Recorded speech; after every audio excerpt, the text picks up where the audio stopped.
Hello everyone, today we will be discussing the topic that is debentures and debt capital. We will be discussing about debt capital. The chapter name is Debt Capital, wherein we will be discussing about debentures and other kinds of borrowing. Now, यहाँ पे हम बात करेंगे borrowing के बारे में. Borrowing मतलब जरूरत या आवश्यकता फंड की आवश्यकता बिजनेस को इफेक्टिवली सक्सेसफुली रन करने के लिए बहुत आवश्यक होती है. कैपिटल बहुत जरूरी है, नेसेसरी है काम करने के लिए. कई केसेस में क्या होता है कि इंटरनल सोर्सेस से माध्यम द्वारा फंड इकट्ठा किया जाता है. कई बार क्या होता है, इशू करके इक्विटी शेयर कैपिटल को या जो अक्यूमुलेटेड फंड है उसे इस्तेमाल किया जाता है, परंतु वो अक्यूमुलेटेड फंड भी इतना ज्यादा, इतना ह्यूज अमाउंट का नहीं रहता है जिसके तहत हमारी जरूरतें, हमारी जो रिक्वायरमेंट है वो पूरी की जा सके. तो उस केस में क्या होता है, उस केस में जरूरत आती है एक्सटर्नल सोर्सेस से फंड उठाने की, बोरो करने की capital. It can be in the form of external commercial borrowing, in the form of debentures, bank loan, public fixed deposit, in the various forms that are external sources. अब देखो, केवल borrowing या बोरो कर लेना is not sufficient या केवल बोरो कर लिया. अब उसके रीपेमेंट के बारे में भी या उसको वापस करने का भी कई तरह का स्कीम्स एसोसिएटेड रहती हैं with regard to interest, with regard to other payment. और कल को अगर पेमेंट नहीं होता है, डिफॉल्ट होता है, तो उसके लिए भी खामियाजा भुगतने के लिए रेडी होना पड़ेगा. तो क्या हम कह सकते हैं बोरोइंग के रूप में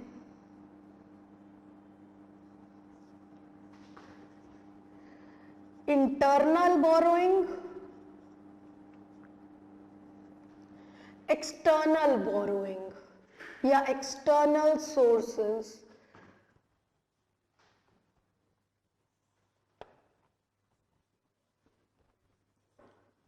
Both are required for conducting the business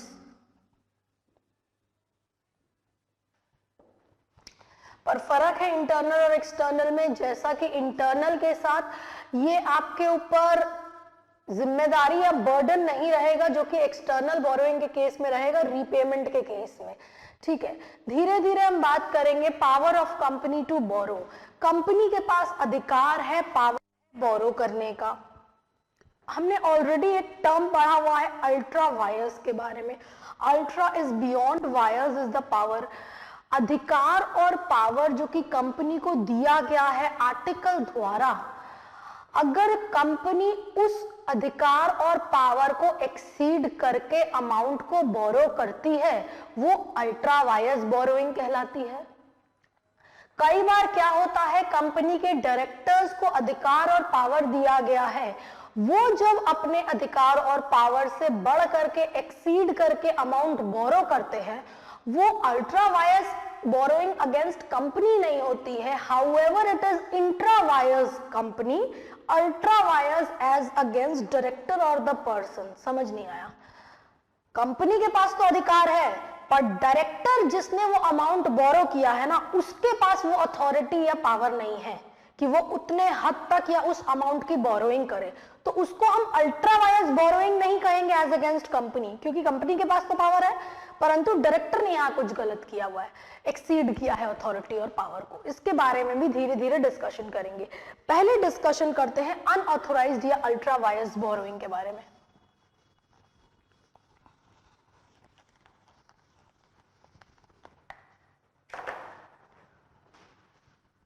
ultra vires borrowing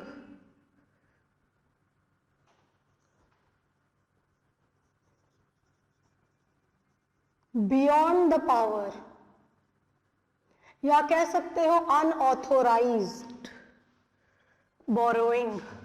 ठीक है, अनऑथोराइज्ड बोरोइंग मतलब जब कंपनी अपने अधिकार और बिना अथॉरिटी के कंपनी एक्सीड्स और without authority as stated in articles of association indulges into borrowing, तो वो होती है कौन सी borrowing? Ultra vires borrowing, that is beyond the power borrowing. Company को आर्टिकल में ऐसा परमिशन अधिकार नहीं था, परंतु कंपनी इन्वॉल्व हुई है, एक्सीड कर रही है अपनी अथॉरिटी को और फंड को बोरो कर रही है। बोरो कर रही है, लेंडर ने पैसा दिया, कंपनी को पैसा मिला, परंतु वो बोरोइंग तो अल्ट्रा वायर्स बोरोइंग थी।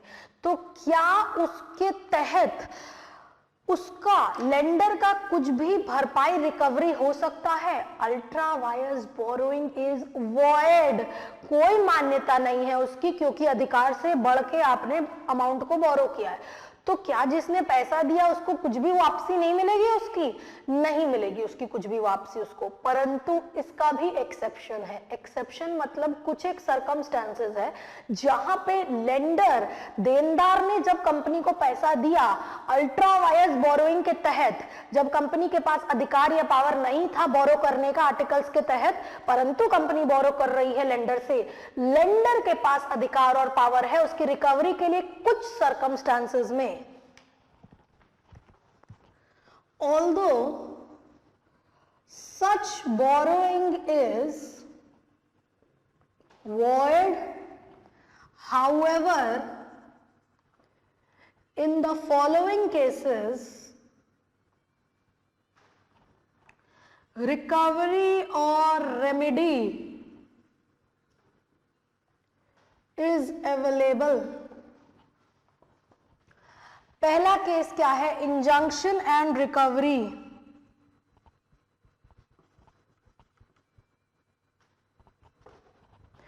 इंजंक्शन एंड रिकवरी, इसके तहत क्या होगा? इंजंक्शन एंड रिकवरी के तहत अगर लेंडर, देनदार ये पता लगा पा रहा है, ट्रेस कर पा रहा है कि जो पैसा उसने कंपनी को दिया, कंपनी ने उस पैसे को कहां इस्तेमाल किया, अगर ये करने में, ये प्रूफ करने में तुम एबल हो, भले प्रूफ नहीं परंतु ये प्रूफ कर देते हो लेंडर के रूप में कि कंपनी को वो पैसा जो तुमने दिया था कंपनी को बोरोइंग, मुनाफा, फायदा या बेनिफिट हुआ है, उस केस में तुम्हारे पैसे की रिकवरी हो सकती है। दूसरी बात, सबरोगेशन।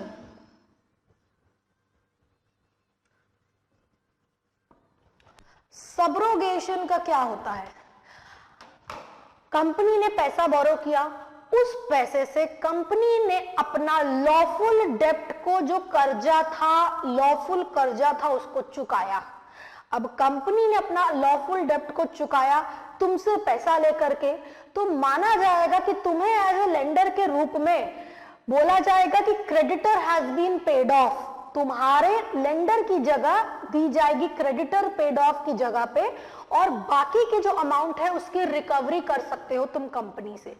सबरोगेशन के तहत क्या होता है पता है? कंपनी का भी बोझ नहीं बढ़ता है, साथ ही साथ देनदार का भी जो अमाउंट है उसकी भी रिकवरी हो सकती है। तीसरी और अहम बात, सूट अगेंस्ट डायरेक्टर। अब कंपनी के डायरेक्टर ने गलत बेसिस पे गलत इंफॉर्मेशन दे करके लोन उठाया, बोरो किया।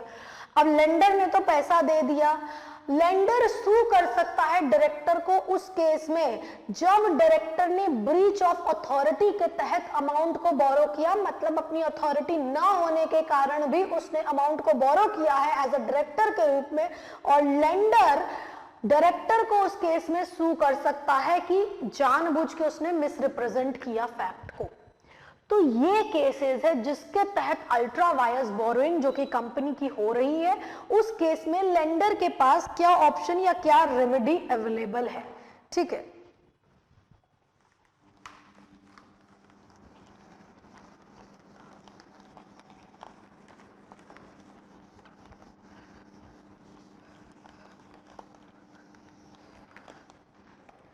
talking about intra-wires borrowing but outside the scope of agent authority। अभी हमने डिस्कशन किया अल्ट्रा वायर्स बोरोइंग, कंपनी के अथॉरिटी के against.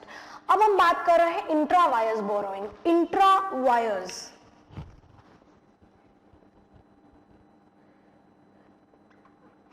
Intra vires borrowing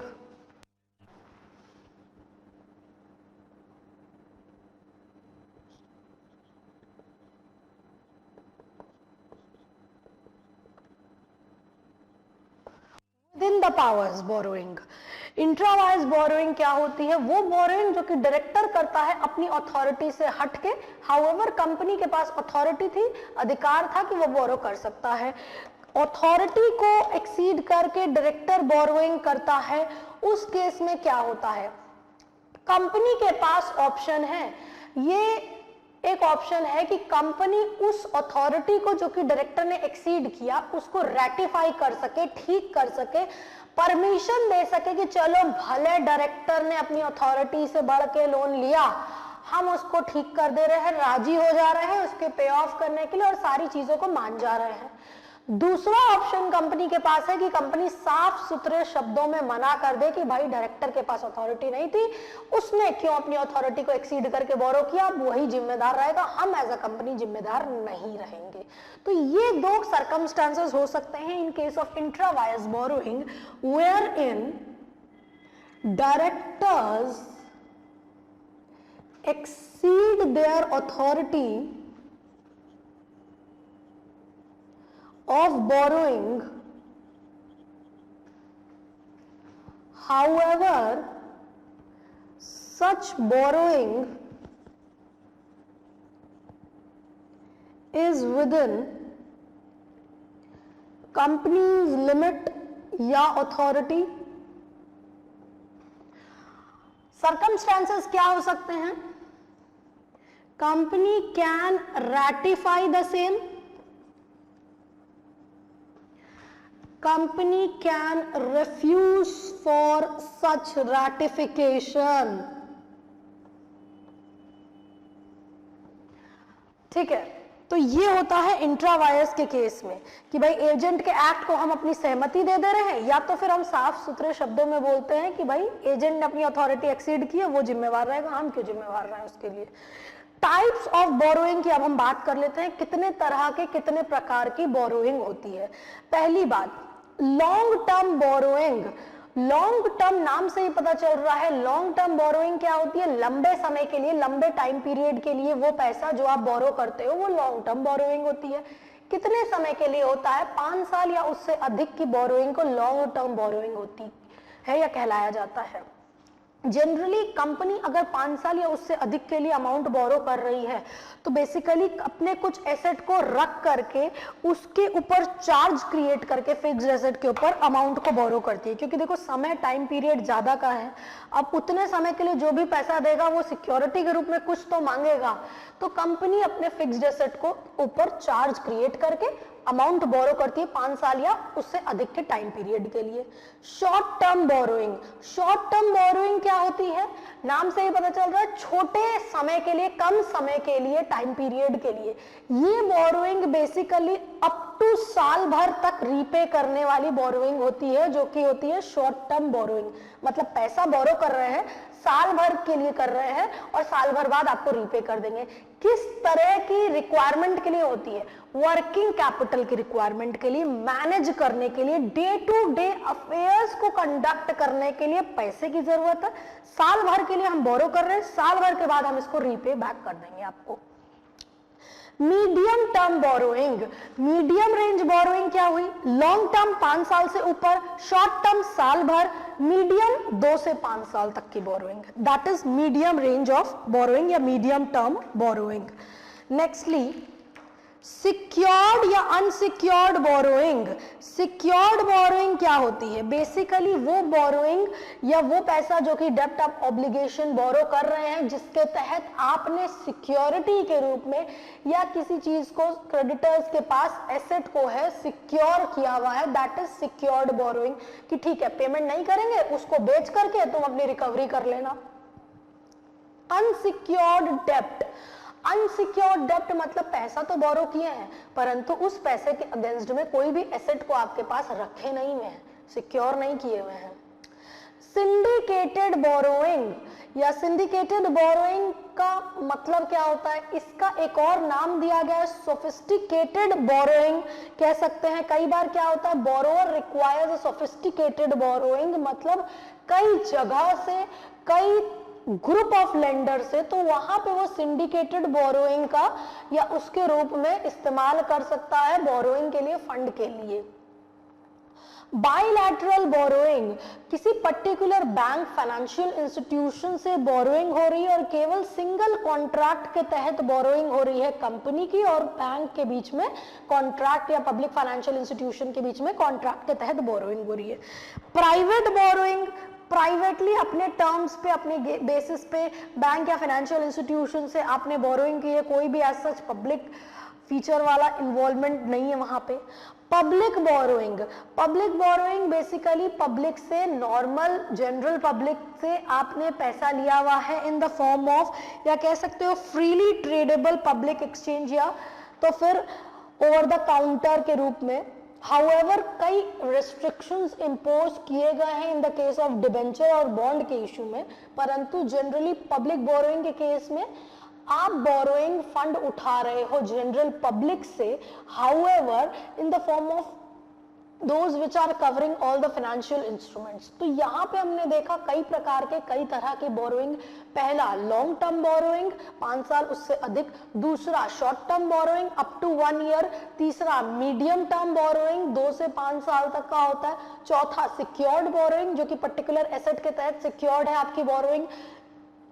nextly unsecured borrowing, जो भी कोई पर्टिकुलर एसेट के तहत सिक्योर्ड नहीं है। Syndicated borrowing, when you require fund from a group of lenders or group of providers of the fund, then in that case in a kind of sophisticated borrowing you can borrow the same. Bilateral borrowing, single particular contract between the company and the bank or financial institution, bilateral borrowing. Private borrowing के तहत जब आप bank और financial institution के तहत कोई privately आप बोरो कर रहे हो फंड को, पब्लिक बोरोइंग के तहत financial instruments are being offered freely tradeable over the counter, उसके रूप में भी आपको फंड मिल सकता है, बोरो कर सकते हो पैसे को, ठीक है। टॉकिंग अबाउट डिबेंचर्स, डिबेंचर्स क्या होता है जिसके बारे में डिटेल डिस्कशन करेंगे हम। फंड की जरूरत है, कई बार कंपनी डिबेंचर्स इशू करके फंड ले लेती है। डिबेंचर्स इंक्लूड करते हैं डिबेंचर स्टॉक को, डिबेंचर इंक्लूड करते हैं बॉन्ड्स को या अदर काइंड ऑफ सिक्योरिटीज को, इंस्ट्रूमेंट को, जिसके तहत ये एविडेंस, ये प्रूफ दिया जाए कि ये एक्नॉलेजमेंट है डेब्ट का, बकाया का, कंपनी का। कंपनी को फंड की जरूरत, कंपनी ने इंस्ट्रूमेंट इशू किया डिबेंचर के रूप में और फंड लिया, जिसको दे रहा है those are the debenture holders, और सर्टेन कंडीशंस और टाइम पीरियड के तहत रीपेमेंट करना पड़ेगा, इंटरेस्ट भी चुकाना पड़ेगा। वो क्रेडिटर होते हैं, debenture holders are the creditors of the company, जिनका बकाया, जिनका पैसा आपको देना पड़ेगा। ये एक तरह का बोझ होता है कंपनी के सर पे, परंतु इस बोझ की जरूरत होती है फंड की अगर आपको जरूरत है तो, क्योंकि आपके पास इतनी कैपेबिलिटी नहीं है कि आप उस फंड को अपने पास से, अपने सोर्स से लगा पाए। टॉकिंग अबाउट कई kinds of different types of debentures. Firstly non convertible debenture. Non convertible debenture वो होते हैं डिबेंचर जो कि इक्विटी शेयर्स में कन्वर्ट नहीं हो सकते हैं। स्ट्रेट अवे कोई भी ऑप्शन नहीं है कि वो डिबेंचर कभी भी इक्विटी शेयर्स में कन्वर्ट हो पाए। दूसरी पार्टली कन्वर्टेबल डिबेंचर्स, डिबेंचर्स का कुछ हिस्सा, कुछ पोर्शन कन्वर्ट हो सकता है इक्विटी शेयर्स में आने वाले कल में, फ्यूचर में, with providing a notice to the issuer. Fully convertible debentures, पूरा का पूरा पोर्शन डिबेंचर्स का इक्विटी शेयर्स में कन्वर्ट हो सकता है। Ratio of conversion is decided by the issuer. Optionally converted debentures, investor के पास ऑप्शन है, या तो वो कन्वर्ट कर ले डिबेंचर्स को इनटू शेयर्स में, price decided by the issuer, या agreed at the time of issue के दौरान जो प्राइस डिसाइड किया गया है कि भाई ऑप्शन है कि आप उन डिबेंचर्स को अगर शेयर्स में कन्वर्ट करना चाहो तो कर सकते हो, पैसे के रूप में आपको शेयर्स जो है कंपनी के मिल जाएंगे।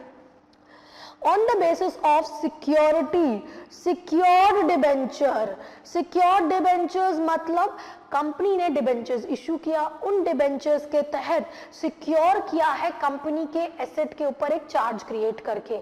मतलब जो भी फंड कंपनी ने उठाया डिबेंचर इशू करके, कल को अगर कंपनी डिफॉल्ट करती है, फेलियर होता है कंपनी के पार्ट पे रीपे करने के लिए, तो वो जो असेट है जिसके ऊपर चार्ज क्रिएट किया गया है उसे बेच करके अपना पेमेंट किया रिकवर किया जा सकता है।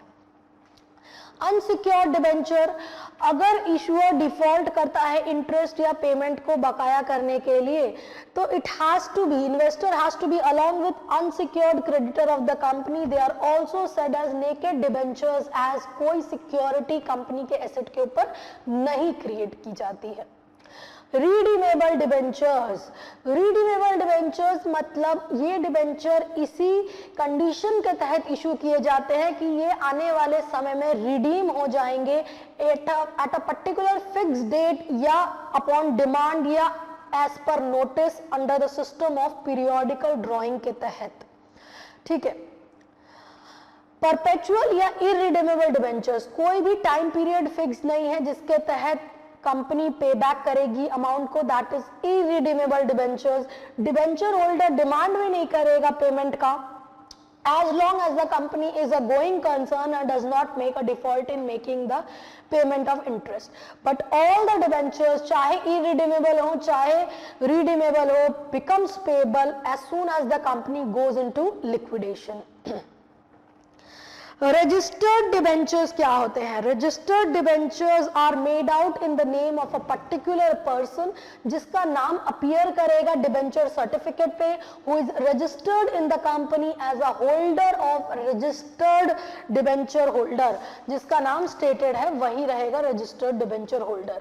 बियरर डिबेंचर की अगर हम बात करें, bearer debentures are made out to the bearer of the negotiable instrument and those are merely transferable by delivery। जैसे कि शेयर वारंट की अगर हम बात करें, किसी पर्टिकुलर इंसान का नाम स्पेसिफाइड या स्टेटेड नहीं है, जो भी होल्ड करेगा बियर करेगा उसे ट्रांसफर भी merely कर सकता है बाय डिलीवरी के रूप में। नाउ टॉकिंग अबाउट पारी पासू क्लॉज इन डिबेंचर्स। पारी पासू क्लॉज क्या होता है? इक्वल बराबरी का, इक्वल दर्जे का, इक्वल रैंक का। मतलब जब भी डिबेंचर्स इशू किए जाते हैं, अगर उसमें ये बात स्टेटेड की गई है कि debentures which are issued in accordance with पारी पासू क्लॉज, तो मतलब कोई भी फर्क नहीं किया जाएगा with regard to the earlier class of issue of debentures, मतलब नए और पुराने में दोनों को ही बराबरी का दर्जा दिया जाएगा। परंतु कई बार क्या होता है, डिबेंचर्स इशू किया जाता है without the term pari passu clause.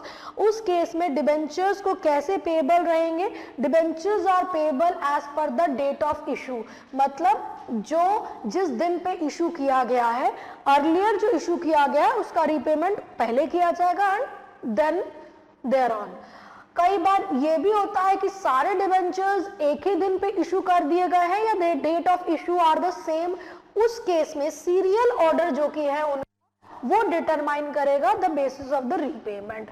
Basically pari passu का मतलब इक्वल बराबरी का, इक्वल रैंकिंग का और दर्जे का। Talking about debenture stock, debenture stock क्या होता है? बोरोड अमाउंट या फंड इन अ सिंगल, या कह सकते हो into a mass for the sake of convenience. छोटे छोटे अमाउंट की या कुछ कुछ एक्नॉलेजमेंट की, भाई इतना अमाउंट ड्यू है या इतने अमाउंट के बोरो किया गया, डिबेंचर का इस्तेमाल किया जाता है एक्नॉलेजमेंट के रूप में फंड के लिए कि बोरोइंग हुई है कंपनी के पार्ट में। अगर हम बात करें डिबेंचर स्टॉक की, इकट्ठा large amount, large proportion of the amount which is borrowed is represented in the form of debenture stock के रूप में। फर्क क्या हुआ डिबेंचर में और डिबेंचर स्टॉक में? डिबेंचर की अगर हम बात करें, डिबेंचर के तहत ये डॉक्यूमेंट होता है जिसके तहत एविडेंस प्रूफ होता है कि कंपनी ने अमाउंट बोरो किया। On the other hand debenture stock एक इकट्ठा लमसम अमाउंट रहता है and it must be fully paid, जो कि इशू किया जाता है और जिसके तहत एक्नॉलेजमेंट होता है अमाउंट का बड़े रूप में, ह्यूज फॉर्म में। However debentures may be fully और may not be fully paid, ये एक डिफरेंस है डिबेंचर में और डिबेंचर स्टॉक में। Talking about debentures and shares, फर्क और डिफरेंस क्या है डिबेंचर्स और शेयर्स में। जैसा कि हम जानते हैं डिबेंचर्स इशू करते हैं फंड बोरो करने के लिए, अमाउंट आवश्यकता होती है, डिबेंचर्स के तहत इशू किया जा सकता है। तो क्या हम कह सकते हैं डिबेंचर होल्डर्स को they are the creditors of the company? Yes, they are the creditors of the company. On the other hand share holders are the members या ओनर्स ऑफ द कंपनी, वो मेंबर होते हैं, owner होते हैं company के। Debentures के तहत representation होता है एक लोन का, देनदारी का, जिसको आपको चुकाना पड़ेगा। Shares on the other hand capital की पूंजी का एक हिस्सा होते हैं। याद है, capital the amount is divided और बाइफरकेटेड इनटू द शेयर्स, पूंजी को भागों में डिवाइड किया गया है जिसे शेयर्स का नाम दिया गया है। परंतु डिबेंचर्स लोन का रूप है जिसको आपको चुकाना पड़ेगा। साथ ही साथ डिबेंचर होल्डर्स को फिक्स्ड इंटरेस्ट मिलेगा और अगर हम बात करें डिविडेंड की, वो प्रायोरिटी में उनको पे किया जाएगा। परंतु शेयर होल्डर्स के केस में वेरी करेगा, डिफरेंट रहेगा रेट। डिबेंचर होल्डर्स के रेट ऑफ इंटरेस्ट की अगर हम बात करें फिक्स्ड रहेगा, हाउएवर शेयर होल्डर्स के केस में वेरी करता है। Debentures can be issued at a discount without restriction, मतलब डिबेंचर्स अगर इशू करना चाहे कंपनी इशू कर सकती है डिस्काउंट पे, बिना किसी प्रकार के रेस्ट्रिक्शन पे। परंतु हम ये चीज पढ़ चुके हैं कि शेयर्स जो कि है डिस्काउंट पे इशू नहीं किया जा सकता है। वो बात अलग है जो कि आप एम्प्लॉय स्टॉक ऑप्शन के तहत, स्वेट इक्विटी के तहत, वो अलग चीजें हैं। अदर देन दैट आप अगर बात करो कि शेयर्स डिस्काउंट पे इशू कर सकते हो, नहीं कर सकते हो। डिबेंचर होल्डर्स के पास कोई भी वोटिंग का अधिकार नहीं होता है। शेयर होल्डर्स के pass on the other hand voting का अधिकार होता है। डे टू डे फंक्शनिंग में, मैनेजमेंट पे अपने डिसीजन को वो रिप्रेजेंट कर सकते हैं in the form of voting. However debenture holder के पास नहीं होता है। क्यों नहीं होता है, कभी सोचा है? देखो, बाहर वाले को अगर आप ये ऑप्शन दे दोगे वोटिंग का, आप कंपनी का दरवाजा खोल रहे हो बाहर वाले के लिए। कोई भी बाहर वाला आकर के अंदरूनी मैटर पे, अंदरूनी मुद्दे के ऊपर अपना डिसीजन दे देगा जो कि सही और अप्रोप्रिएट नहीं रहेगा। इससे क्या रहेगा, जो इंटरनल मैनेजमेंट रहेगा कंपनी का, उससे वो प्रभावित होगा। इसी एक कारण है जिसके तहत उनको अधिकार या पावर नहीं दिया गया है। साथ ही साथ इंटरेस्ट तो भैया डिबेंचर होल्डर्स को देना ही पड़ेगा, प्रॉफिट हो प्रॉफिट ना हो, मतलब इवन कैपिटल से भी पेमेंट करना पड़ेगा। लोन लिए हो, पैसा लिए हो, रिपेमेंट तो इंटरेस्ट का करना पड़ेगा। लेकिन शेयर होल्डर्स के केस में डिविडेंड केवल आउट ऑफ अक्यूमुलेटेड प्रॉफिट, या कह सकते हैं ओनली आउट ऑफ प्रॉफिट ही दिया जाएगा, नॉट अदरवाइज। प्रॉफिट होगा तो डिविडेंड देंगे, प्रॉफिट नहीं होगा तो नहीं देंगे। पर इंटरेस्ट के केस में ये नहीं बोल पाओगे कि मुनाफा नहीं हुआ है तो हम इंटरेस्ट नहीं देंगे, मुनाफा होगा तब देंगे। इवन कैपिटल से आपको इंटरेस्ट, ब्याज का पैसा देना पड़ेगा। Interest paid on debentures is a business expenditure and allowed as a deduction from profit. However, जो कि dividend आप देते हो शेयर होल्डर्स को, is not allowable as a deduction of business expenditure. वो कोई बिजनेस का खर्चा नहीं है। On the other hand, debentures को जो आप रीपेमेंट कर रहे हो, इंटरेस्ट दे रहे हो, वो एक बिजनेस एक्सपेंडिचर है जो कि अलाउएबल है।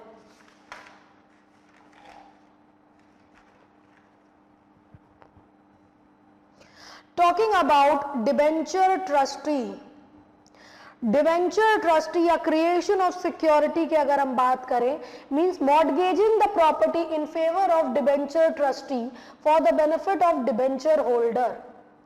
मतलब क्या होता है, debenture holders are the beneficiaries and they have no access to the mortgage property. Mortgage property क्यों की जाती है ट्रस्टी के पास? ताकि कल को जिनसे पैसा लिया हुआ है, अगर हम फेलियर करते हैं, डिफॉल्ट करते हैं, तो वो जो मॉर्गेज प्रॉपर्टी है, डिबेंचर ट्रस्टी कौन होता है इसके बारे में भी डिस्कशन करेंगे, जो कि डिबेंचर होल्डर के इंटरेस्ट को उनके हित के लिए, उनके फेवर के लिए काम करता है, ताकि उनका पैसा डूबे ना, उनके साथ कुछ गलत ना हो।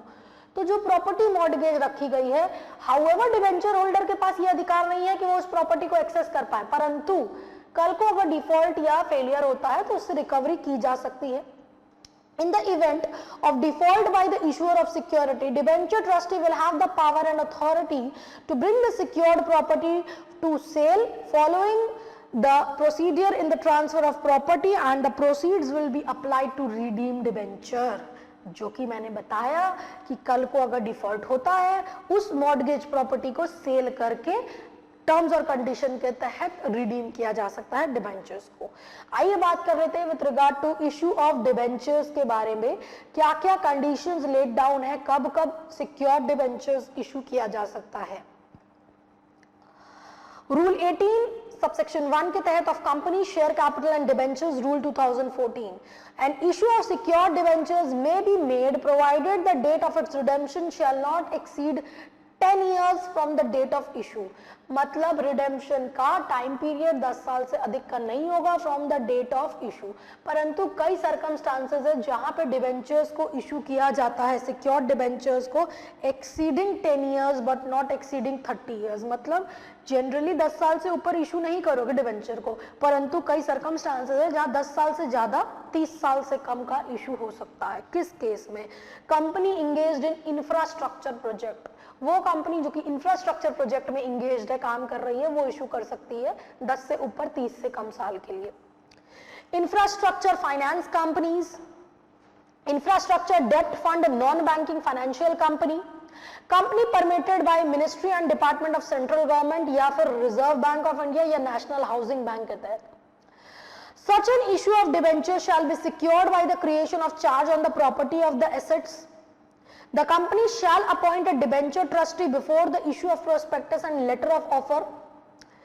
Not later than 60 days after the allotment of debentures, execute a debenture trust deed to protect the interest of debenture holder. Security by way of mortgage shall be treated in favor of debenture trustee on specific movable property of the company, a specific immovable property whether situated or any interest therein. यानी कि debentures issue करने के लिए कोई दिक्कत, कोई as such rule बताया गया है कि केवल इशू कर सकते हो, 10 साल से ऊपर का नहीं करोगे, 10 से ऊपर 30 से नीचे कर सकते हो, सर्टेन कंडीशंस है. प्रोस्पेक्टस इशू करने से पहले, लेटर ऑफ ऑफर इशू करने से पहले भाई आपको क्या करना पड़ेगा, आपको डिबेंचर ट्रस्टी अपॉइंट करना पड़ेगा. Debenture trustee on the other hand कौन होता है? ट्रस्टी, केयर टेकर, देख रेख करने वाला. अब वो डिबेंचर ट्रस्टी देख रेख करेगा, केयर टेक करेगा कि कंपनी ने जो फंड उठाया है उसके रिपेमेंट किस रूप में, किस प्रकार से किया जा रहा है. ठीक है. Nextly discussing about debenture redemption reserve account. Debenture redemption reserve account क्या होता है? कंपनी डिबेंचर इशू कर रही है, ठीक है. अब कंपनी को एक DRR, debenture redemption reserve account बनाना पड़ेगा. कहां से? कंपनी के प्रॉफिट और मुनाफे से. अब वो जो अमाउंट, वो जो अकाउंट बनाया है वो केवल रिडीम करने के लिए डिबेंचर को इस्तेमाल किया जाएगा, किसी और पर्पस के लिए इस्तेमाल नहीं किया जाएगा. मतलब हम as a company debenture issue कर रहे हैं, हमने इशू के बाद एक debenture redemption reserve account create किया है, उसमें फंड डालेंगे, पैसा डालेंगे, जिसके तहत वो पैसा, वो fund out of profit of the company से ही हमने बनाया.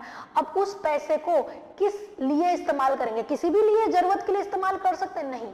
जिस पर्टिकुलर पर्पस के लिए वो रिजर्व अकाउंट क्रिएट किया गया डिबेंचर रिडेम्पशन के लिए, तो वो केवल डिबेंचर रिडीम करने के लिए ही इस्तेमाल किया जाएगा, not other than that.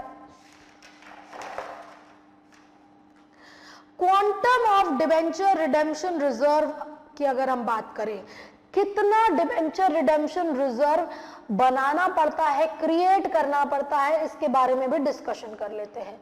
All India financial institution के बारे में अगर हम बात करें, regulated by reserve bank and banking company के तहत, उनको कोई डीआरआर क्रिएट करने की जरूरत नहीं है public as well as privately placed debenture के लिए.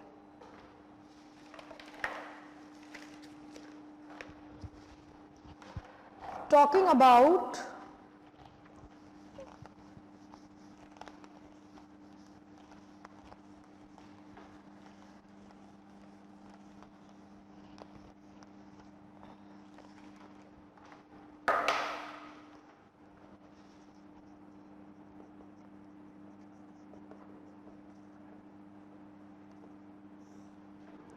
ऑल इंडिया फाइनेंशियल इंस्टीट्यूशन की अगर हम बात करें, no DRR. Talking about financial institutions as applicable to non-banking financial corporations, NBFC के केस में क्या रिक्वायरमेंट है? आउटस्टैंडिंग वैल्यू का 25% जो कि इशू किया गया है through public issue,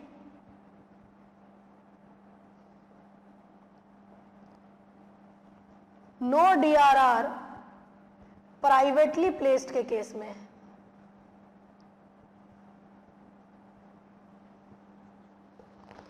talking about housing finance companies के केस में सेम है.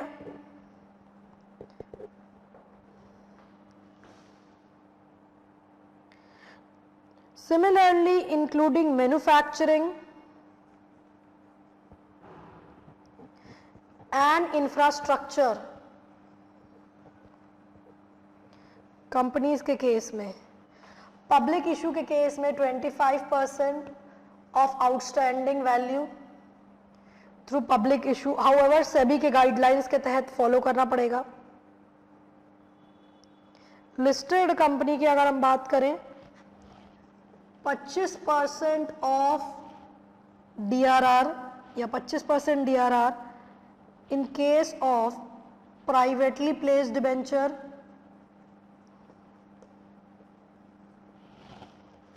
अनलिस्टेड कंपनी की अगर बात करें,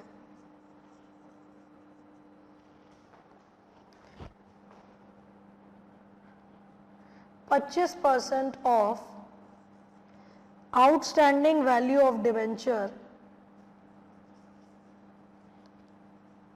on privately placed debenture. तो यानी कि डिबेंचर रिडेम्पशन रिजर्व कितना क्रिएट करना पड़ेगा? DRR is not required to be created for convertible part or partly convertible debenture. तो मतलब इनके अलावा ऑल इंडिया फाइनेंशियल इंस्टीट्यूशन के कोई भी DRR क्रिएट करने की जरूरत नहीं है, चाहे पब्लिक या प्राइवेट. फाइनेंशियल इंस्टीट्यूशन के केस में, NBFC के केस में जो एप्लीकेबल है, NBFC के केस में 25% of the amount of value outstanding debentures public issue के तहत. प्राइवेटली प्लेस्ड के केस में कोई DRR नहीं. हाउसिंग फाइनेंस कंपनी के केस में सिमिलर. अदर कंपनी मैन्युफैक्चरिंग और इंफ्रास्ट्रक्चर के केस में भी सेम है. लिस्टेड कंपनी के केस में 25% DRR प्राइवेटली प्लेस्ड डिबेंचर के लिए. अनलिस्टेड कंपनी के केस में 25% of the outstanding debenture for issue of debentures on privately placed debenture. Now talking about investment in DRR, कितना अमाउंट इन्वेस्ट करेगी company DRR जो कि क्रिएट कर रही है?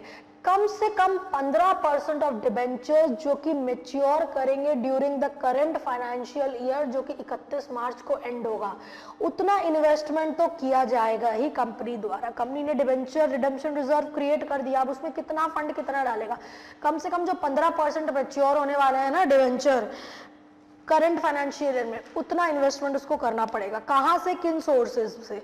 इन deposit with any scheduled bank के रूप में, unencumbered securities of central government के तहत, इनकम्बरेंट सिक्योरिटीज मेंशन्ड और stated in the bonds issued by any other company, या अमाउंट इन्वेस्टेड और deposited as above shall not be used for purpose other than redemption of debentures maturing during the year. Remaining amount which is invested और deposited as the case may be shall not any time fall below 15% of the amount of debentures maturing during the year. मतलब simple सी बात है, 15% जितना debentures mature करेगा उतना amount तो आपको DRR में रखना ही पड़ेगा कि कम से कम जब भी साल में मेरा अगर डिबेंचर रिडीम होने वाला है तो इतना पैसा मेरा डिबेंचर रिडेम्पशन रिजर्व में कि हमको उसको यूज करके इस्तेमाल करके हम अपना डिबेंचर को रिडीम कर देंगे, मेरे को अलग से कुछ और जरूरत नहीं है. तो इतना फंड हमको मेंटेन करने की आवश्यकता रहेगी, जो कि 15% से कभी भी घट के नहीं होने चाहिए अमाउंट जो कि स्पेसिफाइड है. Appointment of debenture trustee, company prospectus issue करने से पहले या इनविटेशन करने से पहले पब्लिक को या मेंबर्स को which are more than 500 person shall appoint one or more debenture trustee. वो डिबेंचर ट्रस्टी कौन होता है?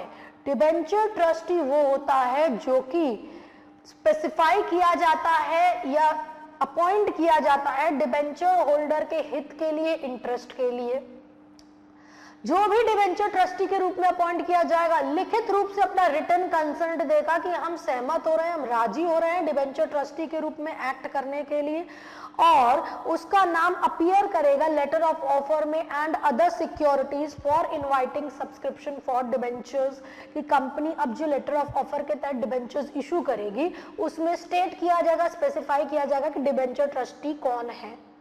कई डिस्क्वालिफिकेशन है कि मतलब अगर आप ऐसा ऐसा करते हो या इस रूप में रिलेटेड हो डिबेंचर ट्रस्टी नहीं बन सकते, उसके बारे में भी बातचीत कर लेते हैं।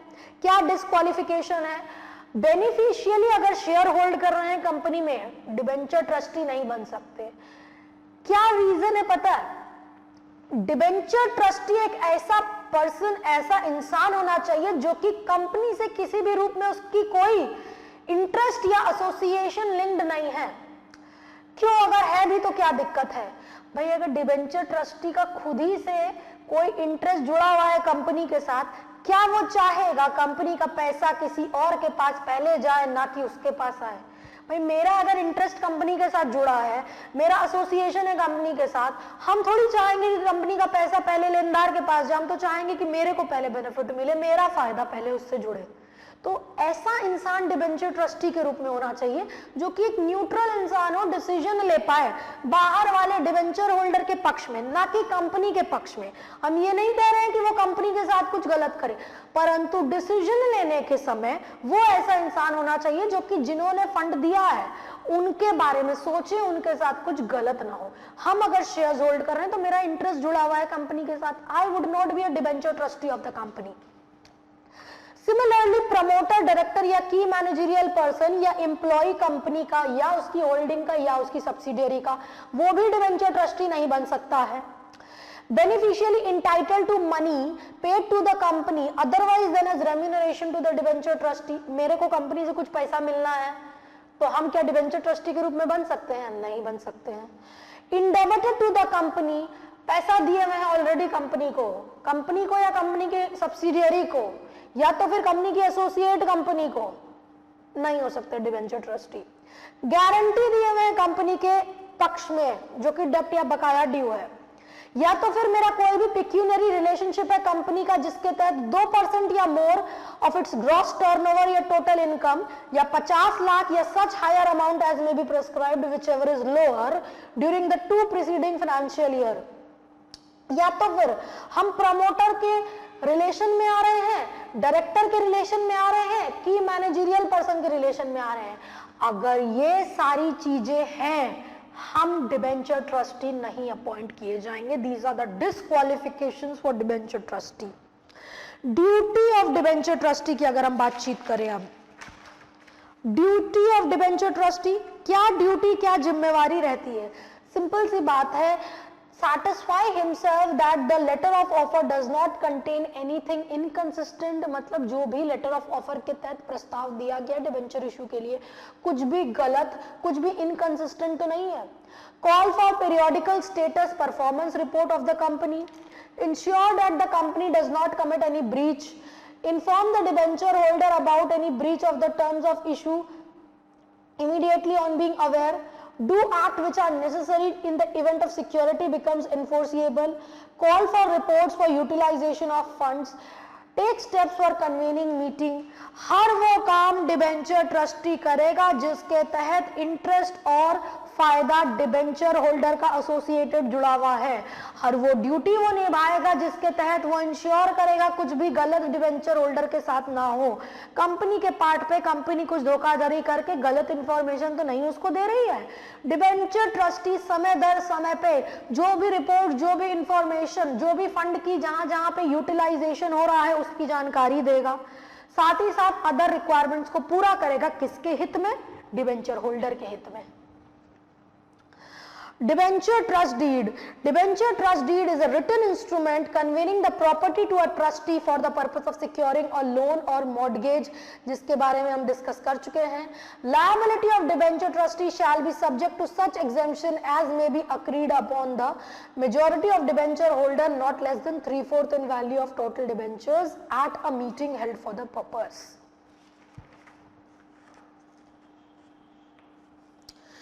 Now we'll be discussing with regard to deposits. Company कई बार डिपॉजिट्स एक्सेप्ट करती है.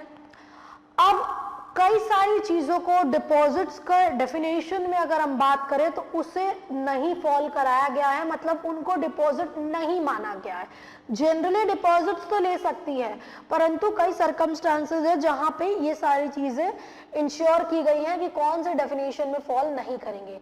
Provision of section 73 to 76 of Companies Act 2013 shall apply to all companies except इन कंपनियों को एप्लीकेबल नहीं है.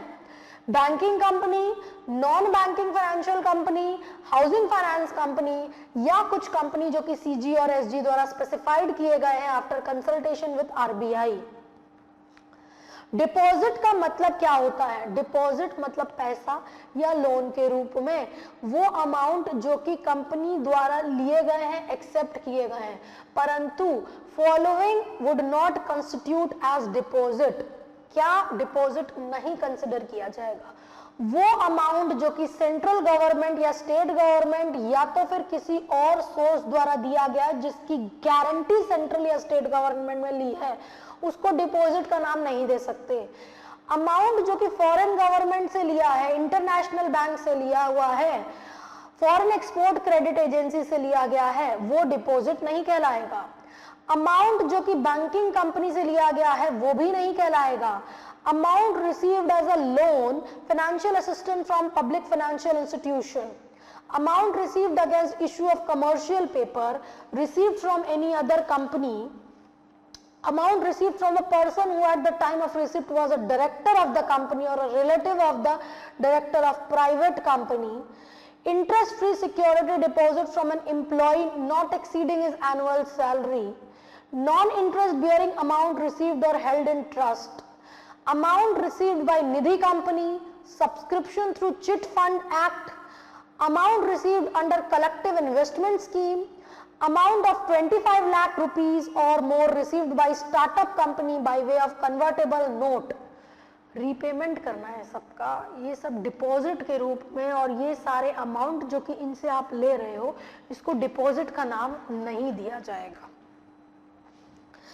एग्जाम्पल लेते हैं, 5 करोड़ फ्रॉम गवर्नमेंट एजेंसी या पब्लिक फाइनेंशियल इंस्टीट्यूशन, क्या इसे डिपॉजिट का नाम दिया जाएगा? इसे डिपॉजिट के डेफिनेशन में कवर नहीं किया गया है. 25 लाख अगर एम्प्लॉय से ले रहे हैं तो कोई भी अमाउंट जो कि एम्प्लॉय से ले रहे हैं वो एक्सीड नहीं करना चाहिए उसके टोटल एनुअल सैलरी से, और साथ ही साथ such deposit should be non interest bearing deposit and it would not come under the definition of profit, sorry deposit. Nextly, 50 lakh as advance against consideration for immovable property. Such advance should be adjusted within 365 days from the date of receipt of advance, otherwise it would be treated as deposit. 50 lakh रुपया लिया है promoter से. Amount brought in by the promoter by way of unsecured loan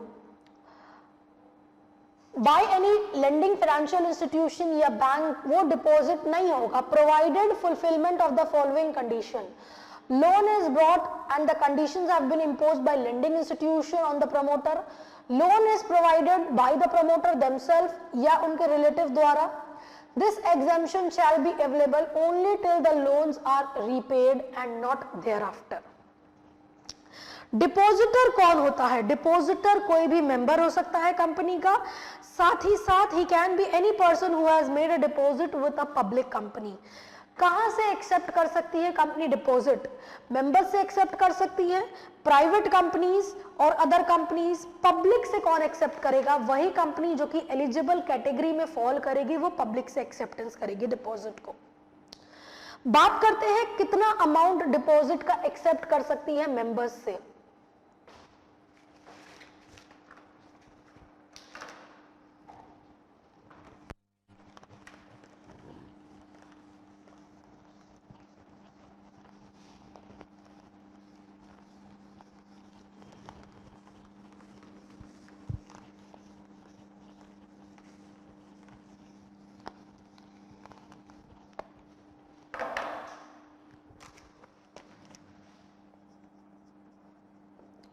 quantum of acceptance of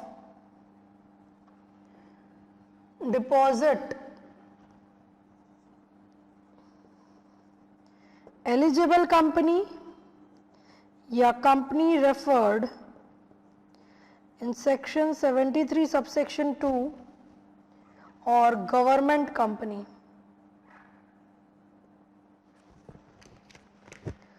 members से कितना ले सकती है, public से कितना ले सकती है? 10% of paid up share capital, free reserve and securities premium. साथ ही साथ पब्लिक से ले सकती है 25% of paid up share capital, free reserve, securities premium. Paid up share capital, free reserve, securities premium.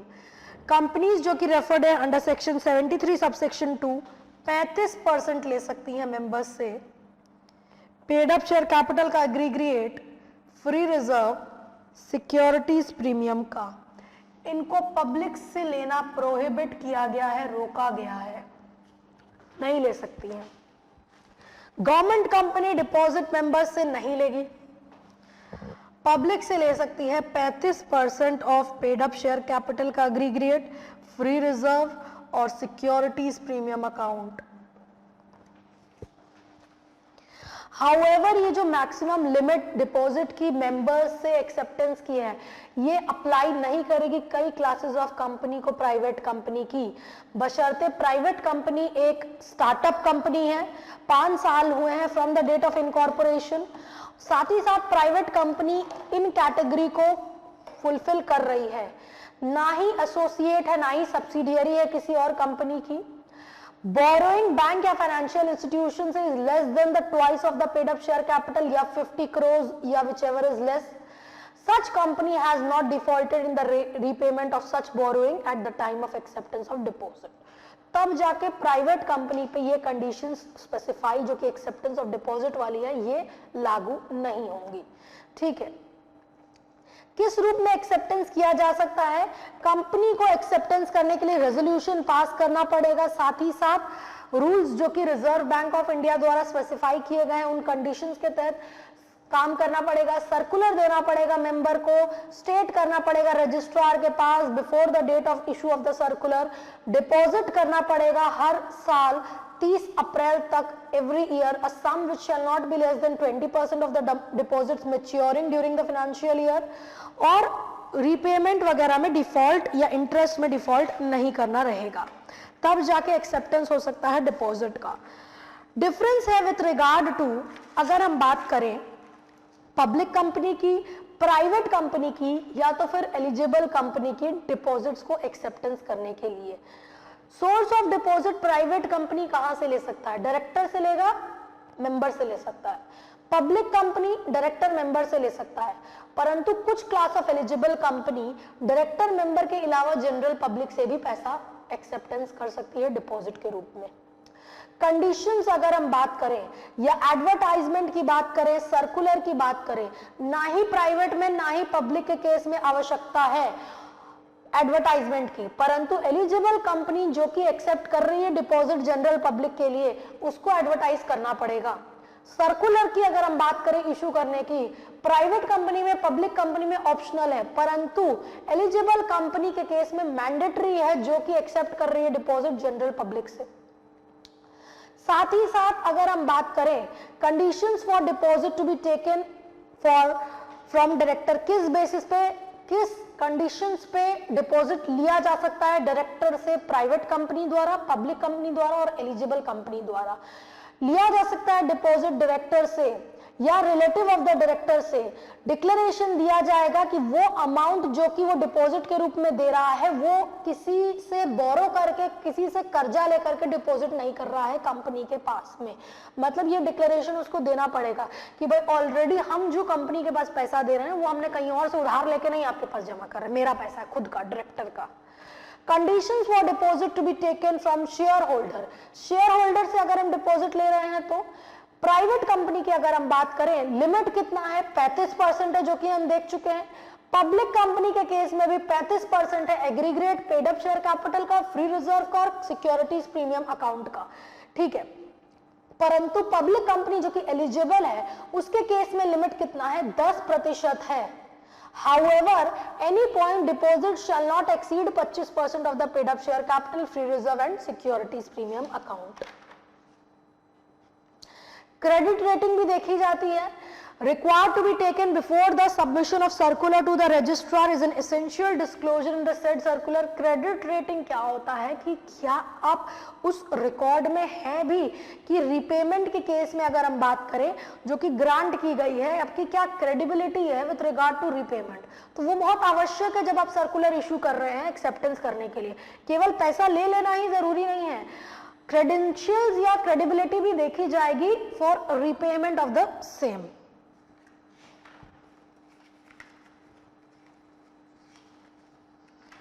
Now talking about exemptions for private company. If in the public interest, central government hereby amends the notification dated 5th June 2015 has allowed private company to accept deposits from its members not exceeding 100% of paid up share capital and free reserve. मतलब private company अपने members से deposit ले सकती है बशर्ते वो deposits वो exceed नहीं करेगी 100% पेड अप शेयर कैपिटल और फ्री रिजर्व को। साथ ही साथ हमने ये भी देखा हुआ है provisions with regard to acceptance of deposit वाले जो सेक्शंस हैं वहां पे वो सारे सेक्शंस कहां पे एप्लीकेबल किन प्राइवेट कंपनी को नहीं है। प्राइवेट कंपनी जो कि एक्सेप्ट कर रही है मेंबर्स को हाउएवर एक्सीड नहीं कर रहा है 100% of paid up share capital और फ्री रिजर्व। साथ ही साथ प्राइवेट कंपनी स्टार्टअप कंपनी है, 5 साल हुआ अभी तक इसको इनकॉर्पोरेशन के हुए और वो कंडीशन सेटिस्फाई कर रही है कि ना एसोसिएट ना सब्सिडियरी के रूप में किसी तरह से लिंक्ड है। साथ ही साथ बोरोइंग कर रही है जो कि less than twice the amount of paid up share capital या 50 crore whichever is lower and कोई डिफॉल्ट नहीं की है repayment of the borrowed amount already and the interest there in.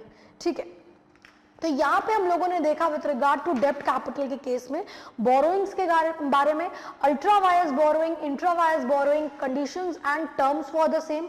देयरइन we have seen with regard to the types of borrowing. Further debentures क्या होते हैं, classification of debentures के बारे में डिस्कशन किया। Debenture stock pari passu clause, equal basis, equal ranking, equal footing. Debentures और shares का difference देखा। Nextly we had a discussion with regard to debenture trustee, role of debenture trustee and the duties of debenture trustee. Nextly debenture redemption reserve and the amount और quantum of debenture redemption reserve, कैसे appointment किया जाता है debenture trustee का।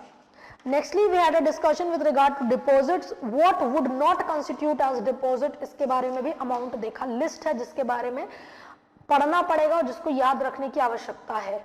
With regard to acceptance of deposit की क्या procedure है, क्या क्या फर्क है क्लासेस ऑफ कंपनी जो कि एक्सेप्टेंस डिपॉजिट कर सकती है और साथ ही साथ कितना मेंटेनेंस या कितने हद तक कर सकती है, चाहे प्राइवेट कंपनी हो, चाहे पब्लिक कंपनी हो, चाहे एलिजिबल कंपनी हो उस केस में।